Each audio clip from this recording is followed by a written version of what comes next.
As leaders and aspiring leaders of a high EL impact school, it is important to know your school's data story. How are students performing in literacy, math, and language over time? What are the formative and summative data we use at each grade level to track student progress and identify areas of need in literacy, math, and language for each student? What specific actions are in place to support grade level teams in creating the conditions for all students, including ELs, to achieve grade level content and academic English simultaneously? For the purpose of this webinar, I will focus on language as it is often overlooked in the school improvement process.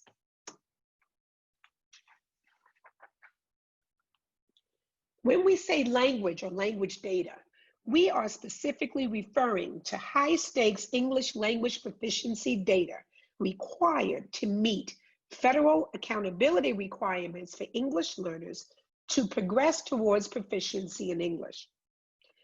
In the US, there are at least 2 consortia that I know of that publish these kinds of high stakes tests.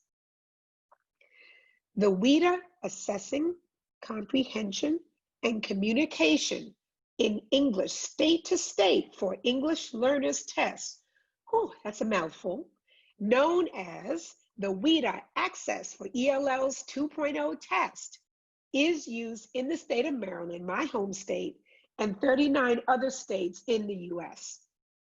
The English Language Proficiency Assessment for the 21st Century, or ELPA 21 test, is another high stakes English language proficiency test used in approximately 8 other states in the US. In fact, I believe that our friend from the state of Washington may be using the ELPA 21 assessment. Now, it's important to know that these high stakes English language proficiency tests measure the performance of ELs as they learn the academic English they need to demonstrate college and career readiness. For the purpose of this presentation, I will be using Access for ELLs 2.0 data. Let me give you a moment to study the data that you see before you.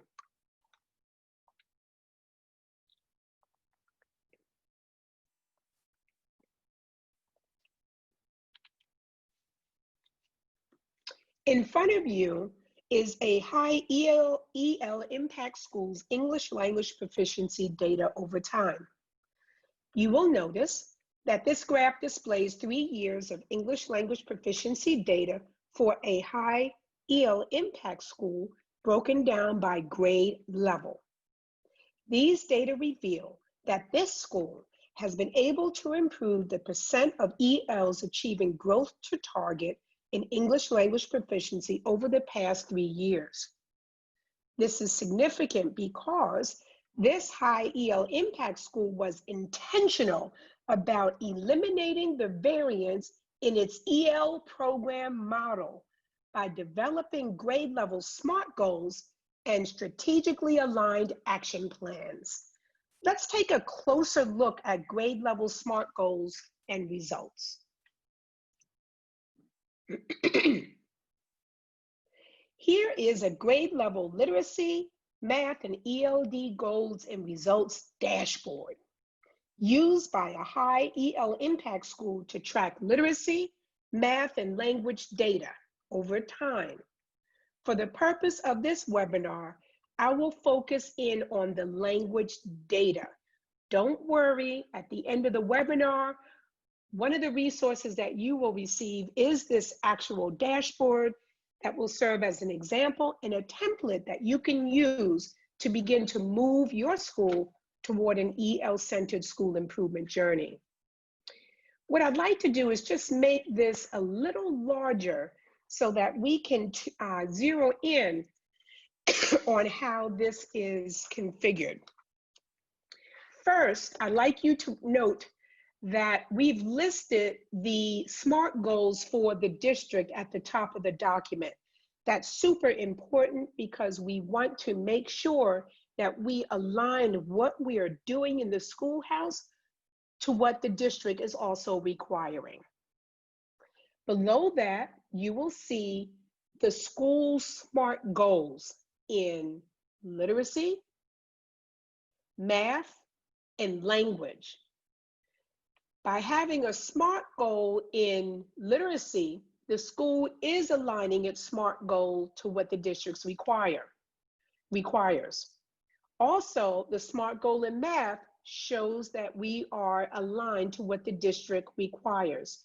In both cases, the SMART goal in ELA, English Language Arts, and the SMART goal in math indicates that we expect our students to grow the percent of students who meet or exceed college and career readiness as indicated on these high stakes assessments will increase by 3%. That's our SMART goal.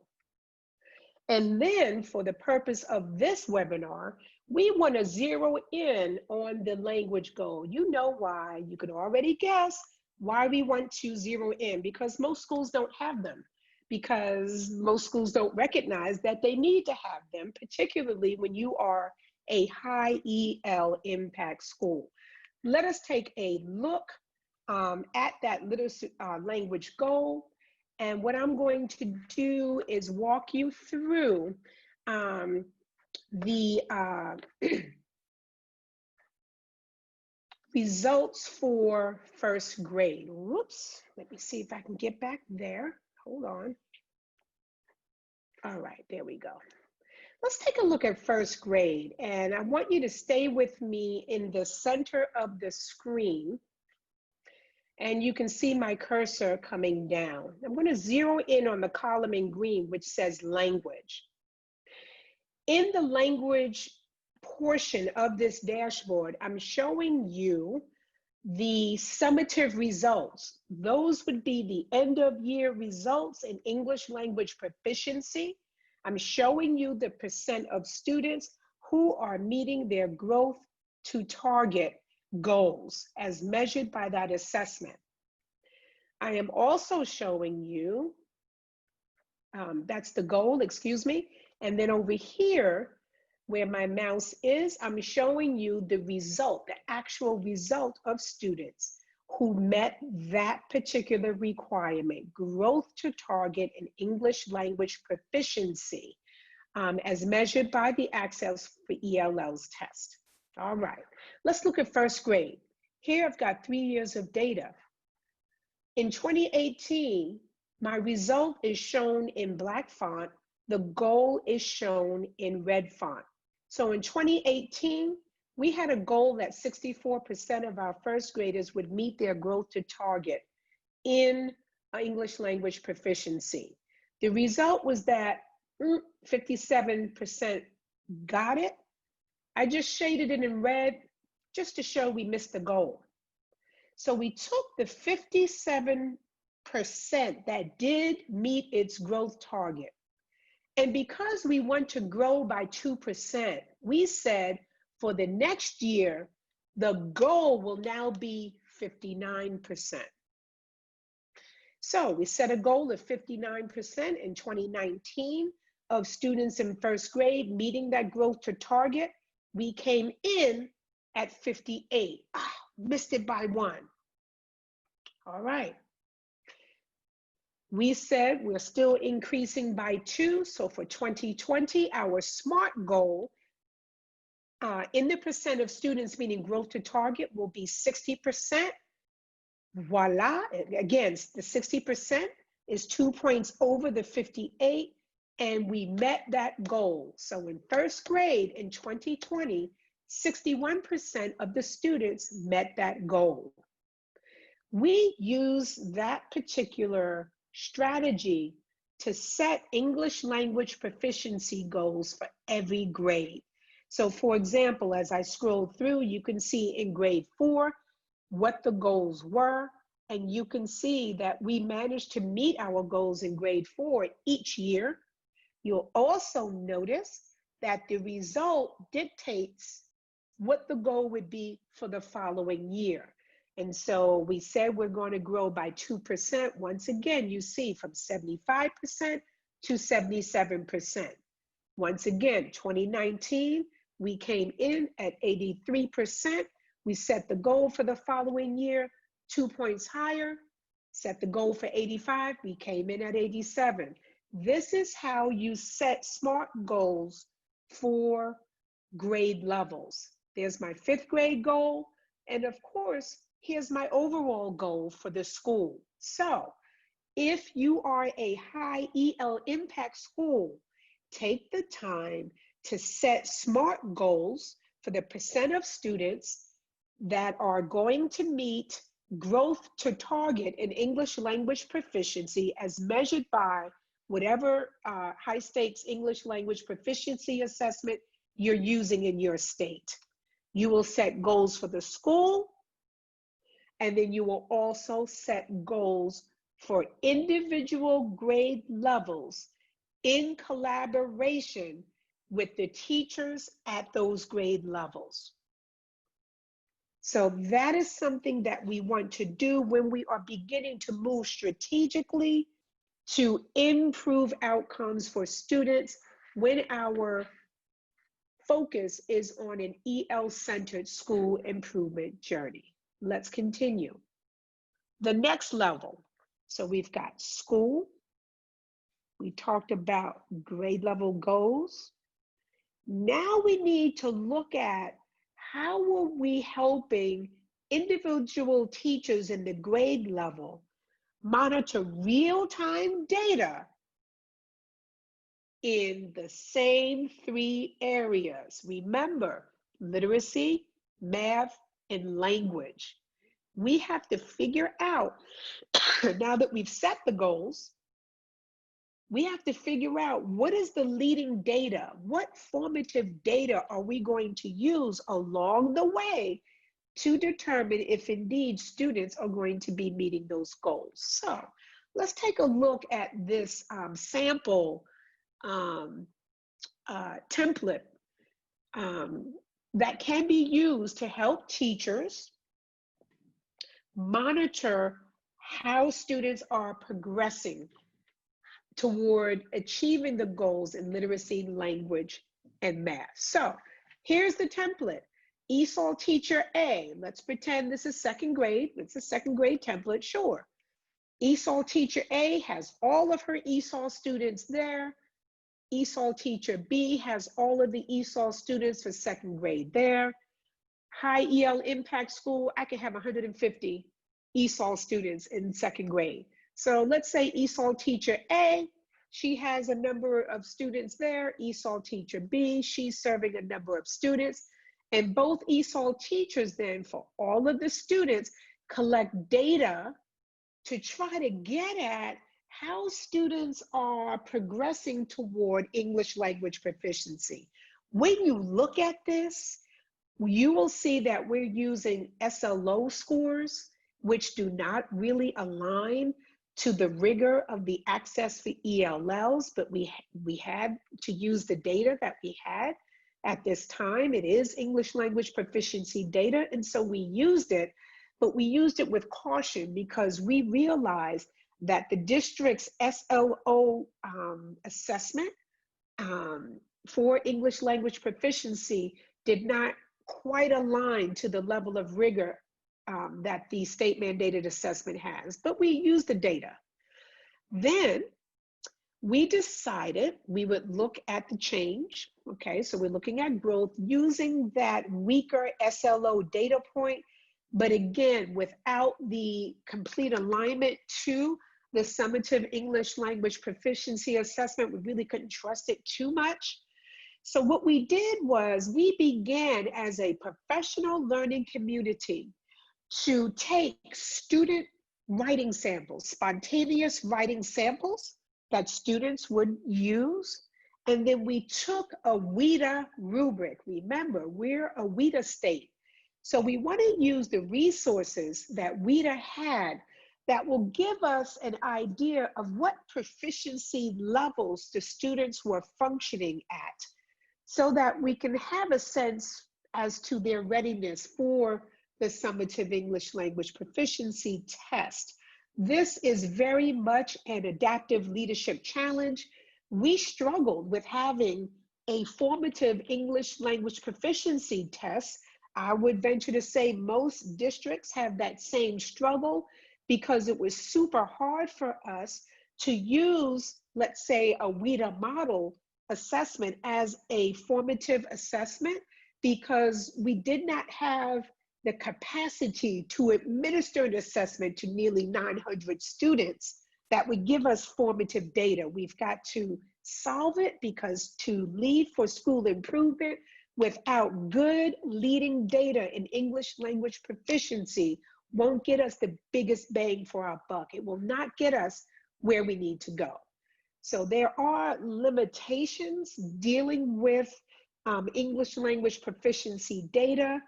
Some of it is beyond our control, but with a strong professional learning community that's able to recognize it as a problem of practice, and that's able to learn deeply around how to use spontaneous student writing samples or spontaneous student speaking samples to determine the level of proficiency, that's where you need to go until we get the capacity to actually administer the formal assessments that are recommended by the consortium. So let me go back to this template. So we've got limitations, but the deal is all of our ESOL teachers are monitoring the pre-SLO writing test data. We've got the post-SLO writing test data. And then we're looking at, okay, how can we look at some writing scores based on assignments student did that gave us a spontaneous writing sample. Now, look at a classroom teacher. Here, a classroom teacher would list the students and all of the data. These are all of the data points we use to give us leading data, formative data around how students are progressing in literacy. This particular template can be set up for whatever literacy assessment you use in your school. The idea, of course, is to understand that I'm looking at WIDA, English language proficiency levels. I've got DRA, developmental reading assessment, and other indicators that's going to give me a good picture of how my EL students are progressing in the area of literacy. This is math. Here, again, the classroom teacher, the general educator would have leading math data collected, and you can configure this particular template to match whatever way your district requires leading data to be entered. You can configure it any way you like. Now, here's what's new though. Guess what? Our classroom teacher for his or her students also has to pay attention to how the English learners are doing. In Maryland, we use ESOL a lot, English for speakers of other languages. But you will notice the classroom teacher is looking at literacy, math, and language. Sound familiar? It's the alignment issue. Alignment, we are leading for school improvement around the areas of literacy, mathematics, language.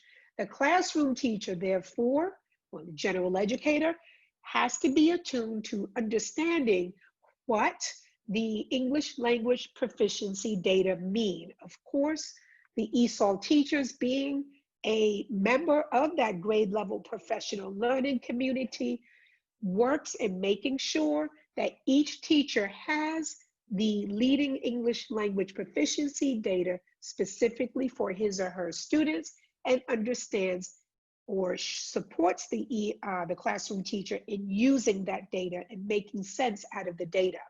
So for this template, if you have, let's say, 9 teachers, guess what?